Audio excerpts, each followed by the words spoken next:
আসসালামু আলাইকুম। আজকে আপনাদের সাথে অসম্ভব মজাদার বৈশাখ স্পেশাল চিড়া ভাজা রেসিপি শেয়ার করব। আজকে আমি চিড়াটা ভেজেছি তেল ছাড়া। তেল ছাড়া কিভাবে চিড়া ভেজে ৬ মাস পর্যন্ত রাখা যায়। এই চিড়া কিন্তু খেতে অনেক বেশি মজা। এই মিষ্টি চিড়াটা ভেজে আপনারা দীর্ঘ ৬ মাস পর্যন্ত রাখতে পারবেন। প্রথমে আমি একটা ফ্রাই প্যানের মধ্যে ২৫০ গ্রাম চিড়া নিয়ে নিচ্ছি। চিড়াটা দেখতেছি অনেক বেশি হয়ে গেছে ফ্রাই প্যানে, সেজন্য আমি ২ ভাগে এটা ফ্রাই করতেছি। তো চিড়াটা যখন একটু নাড়তে নাড়তে এরকম ব্রাউন কালার চলে এসেছে, এই পর্যায়ে আমি চুলা থেকে নামিয়ে নিচ্ছি। চুলা থেকে নামিয়ে একটা প্লেটে আমি ঢেলে নিচ্ছি। এটা ঢেলে নেওয়ার সময় একটা জিনিস খেয়াল রাখতে হবে, এর মধ্যে যে ছোট ছোট এই ভাঙাচোরা আছে, একটু দাগ লেগে আছে, সেগুলো ফেলে দিতে হবে। চিড়াটা আমি আগে থেকে ক্লিন করেছি, তারপরেও নাড়তে নাড়তে ভেঙে গেছে। এখন আমি চুলায় চলে এসেছি নেক্সট চিড়াগুলো রেডি করতে। এই জন্য আমি ১ কাপ গুড় দিয়ে দিচ্ছি। এখানে আমি আখের গুড় ব্যবহার করেছি এবং অল্প করে পানি অ্যাড করেছি। এখানে আমি 3 টেবিল স্পুন পানি অ্যাড করেছি আর গুড় দিয়েছি ২৫০ গ্রাম।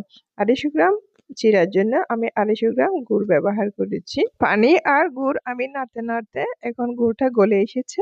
গুড়টা যখন গলে আসবে বুঝতে হবে এটা পারফেক্টলি হয়েছে কিনা। সেজন্য আমি একটা প্লেটের মধ্যে কিছুটা পানি নিয়ে এটা টেস্ট করে দেখব। টেস্ট করব পানির মধ্যে যখন গুড়টা দিব, যখন গুড়টা দলা পেকে থাকবে তখন বুঝতে হবে এটা পারফেক্ট হয়েছে।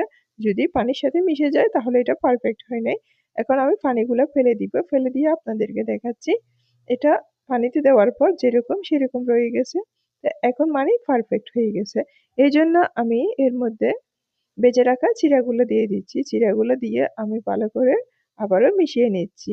মিশিয়ে আমি একটু মিডিয়াম টু লো হিটে রেখে চুলার আঁচ কুক করে নিচ্ছি। অনবরত নাড়তে হবে। এটা নাড়াচাড়া বন্ধ করা যাবে না। যদি নাড়াচাড়া বন্ধ করা হয় সেক্ষেত্রে এটা পুড়ে যাবে।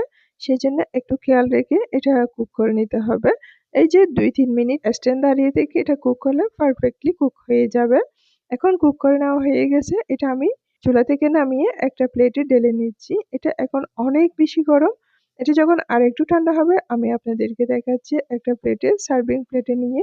মাশাআল্লাহ, দেখতেছেন তো কতটা সুন্দর হয়েছে দেখতে। এখন আমি হাতে নিয়ে আপনাদেরকে দেখাচ্ছি কতটা পারফেক্ট হয়েছে। তো আশা করি আমার আজকের রেসিপিটা আপনাদের অনেক বেশি ভালো লেগেছে। আজ এ পর্যন্ত। সবাই ভালো থাকবেন, সুস্থ থাকবেন, সবাই সবার জন্য দোয়া করবেন। আসসালামু আলাইকুম।